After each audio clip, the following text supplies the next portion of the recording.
예수님의 공생활 이전 시절 성전의 소년 예수. 그러나 헤롯이 아무리 애를 써도 하나님의 아들을 죽일 수는 없게 되어 있었습니다.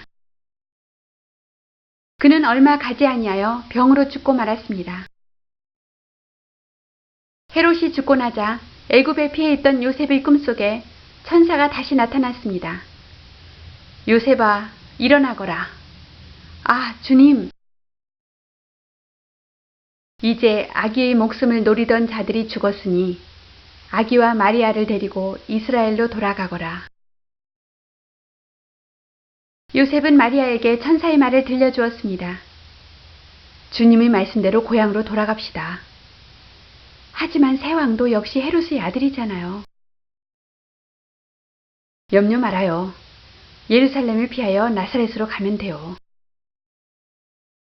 이렇게 하여 어린 예수님은 마리아의 품에 안겨 먼 길을 돌아 나사렛으로 왔습니다. 아, 저기 나사렛 동네가 보여요. 어서 갑시다.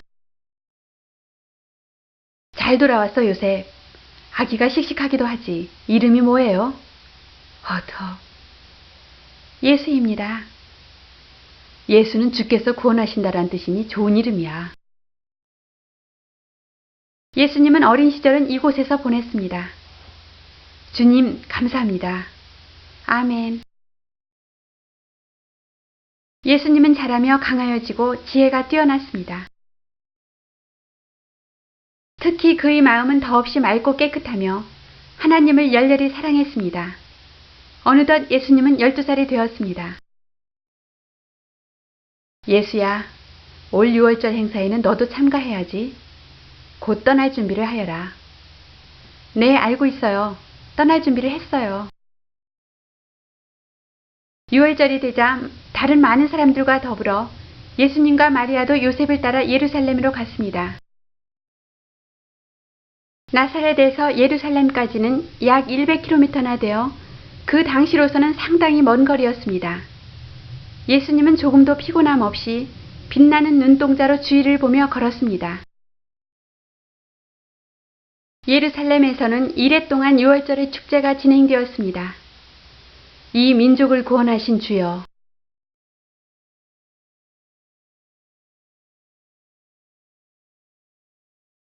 이제 축제는 끝났습니다.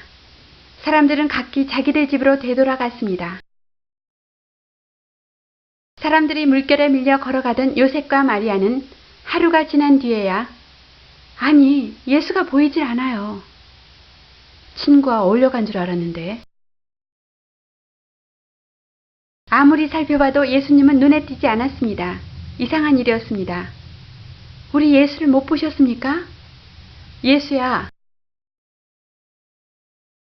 아무리 찾아도 예수님의 모습은 보이지 않았습니다. 예루살렘으로 되돌아가서 찾아봅시다. 아, 길을 잃은 것이 아닐까? 요셉과 마리아는 예루살렘에 도착한 후에도 이틀 동안이나 예수님을 찾아 거리를 헤맸습니다. 예수야, 예수야. 이곳이 마지막이야.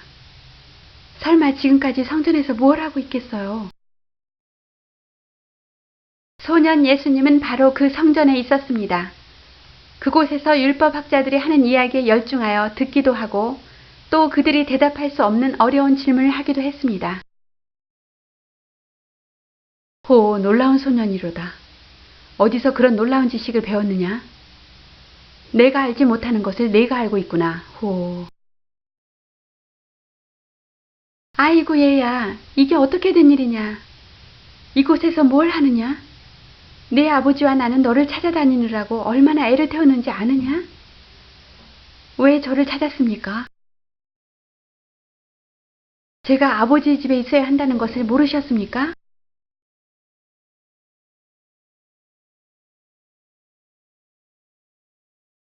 예수님이 아버지라고 한 것은 하늘의 아버지, 즉 하나님을 말한 것이었지만 요셉과 마리아는 그 말뜻을 잘 알아듣지 못했습니다. 아무튼 가자. 네. 이 아이가 한 말은 무엇을 뜻하는 것일까? 예수님에게는 하나님을 위해 하실 일이 있다는 것을 그 부모는 깨닫지 못했던 것입니다. 광야의 소리. 예수님은 아버지 요셉이 하는 일을 부지런히 도우며 어느덧 어른이 되었습니다. 얘야, 쉬었다 하려무나. 예, 어머니, 이것만 마치고요. 그때 로마에서는 디베료가 아우구스의 뒤를 이어 황제가 되었고 본디오 빌라도가 유대의 총독으로 있었으며 헤롯의 세 아들 헤롯 안티파스와 빌립 그리고 아켈라오가 분봉왕으로 있었습니다. 한편 엘리사벳의 아들 요한은 아무도 없는 광야로 나가서 하나님을 공경하며 깊은 기도로 하나님에 대하여 생각하는 생활을 하고 있었습니다. 나사렛의 예수님도 광야의 요한도 30살이 된 어느 날 광야에 있는 요한에게 요한아, 너는 일어나 주님의 길을 예비하라. 예, 주님. 얼마 후 예루살렘은 물론 유대나라 방방곡곡에는 요단 강가에서 사람들을 모아놓고 하나님의 말씀을 전하는 사람이 있다는 소문이 퍼졌습니다. 회개하라, 천국이 가까웠느니라.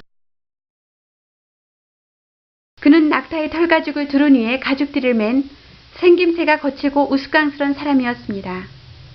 보라, 내가 내 사자를 내 앞에 보내노니 저가 내 길을 예비하리라. 광야에서부터 외치는 자의 소리가 있어 가로되 너희는 주의 길을 예비하라. 그의 첩경을 평탄케 하라 하셨느니라. 모든 골짜기가 메워지고 산과 작은 산이 낮아지고 굽은 것이 곧아지고 험한 길이 평탄하여질 것이요 모든 육체가 하나님의 구원하심을 보리라 함과 같으니라. 죄를 회개하라고 외치는 요한의 말을 듣고 사람들은 다투어 요한에게로 나아왔습니다. 요한은 회개하는 자들에게 물로 세례를 베풀어 주었습니다. 그때 그 광경을 지켜보던 사람들 중에는 바리새인과 사두개인들도 있었습니다. 저자가 아주 특이하게 전도하고 있구나. 그들은 율법을 완강히 고수하는 형식주의자들로 유대인들에게 많은 영향을 끼치는 사람들이었습니다. 무엇이든 전통에 어긋나는 행동은 좋은 것이 아니야. 요한이 그들을 보고 외쳤습니다. 독사의 자식들아, 누가 너희를 가르쳐 장차 올 진노를 피하라 하더냐? 그러므로 회개에 합당한 열매를 맺고 속으로 아브라함이 우리 조상이라고 생각하지 마라. 너희에게 이르노니 하나님이 능히 이 돌들로도 아브라함의 자손이 되게 하시리라. 저자가? 그러면 우리가 무엇을 해야 하는가? 옷 2벌이 있는 자는 옷 없는 자에게 나눠줄 것이요 먹을 것이 있는 자도 그렇게 할 것이니라. 세리들도 세례를 받고자 하여 와서 물었습니다. 선생이여, 우리는 무엇을 하리이까? 정한 세금 이외에는 더 받지 마라. 또한 군병들은 사람에게 강포하지 말고 받은 요를 족한 줄로 알라. 저 사람의 말은 대단해. 저 요한이란 분이야말로 우리들이 기다리고 기다리던 그리스도가 아닐까?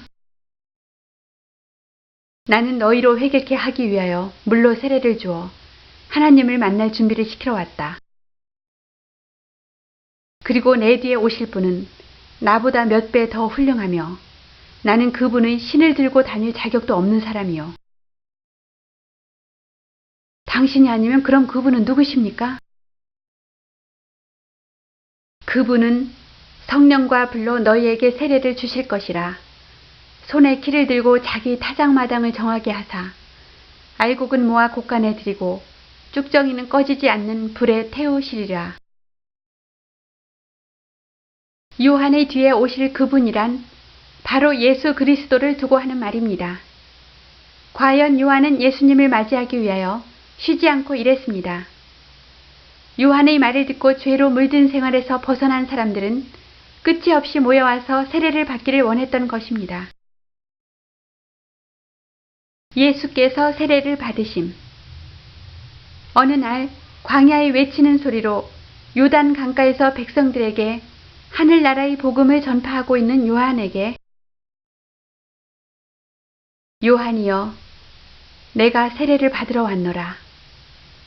오 하나님의 어린 양이여, 오 주님이여, 내가 당신께 세례를 받아야 할 터인데 당신이 내게로 오시나이까? 요한이여, 이제 허락하라. 우리가 이와 같이 하여 모든 의를 이루는 것이 합당하리라. 당신의 말씀대로 하겠나이다. 예수님이 세례를 받으신 후 물에서 나오자 갑자기 하늘이 열리며 성령이 비둘기같이 예수님 위에 내려앉았습니다. 바로 그때 눈부신 빛이 사방에 비치며 하늘에서 엄숙한 음성이 들렸습니다. 이는 내 사랑하는 아들이요, 내 기뻐하는 자로다. 그 자리에 모였던 사람들이 얼마나 놀랐을까요? 그들은 모두 감동과 존경의 눈으로 예수님을 바라보았을 것입니다. 그리고 요한이 하던 말들을 비로소 깨닫게 되었을 것입니다. 사탄의 유혹을 물리치시다.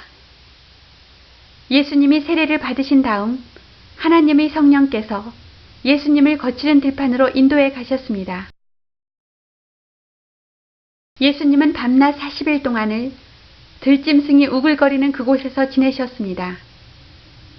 내게 아버지의 뜻을 깨닫게 하옵소서. 예수님은 그동안 아무것도 잡수시지 않아 몹시도 배가 고프셨습니다. 예수님이 이처럼 기운을 잃고 있는데 사탄이 나타났습니다. 예수님을 유혹하려고 온 것입니다. 예수님이 몹시 허기져 있다는 약점을 이용하여 사탄이 공격했습니다. 당신이 정말로 하나님의 아들이거든 이 돌을 빵으로 만들어 허기진 배를 채워보시지요. 하나님께서 설마 사랑하는 아들을 배고프게 내버려 두어 죽게 하시지는 않을 것 아니겠는가?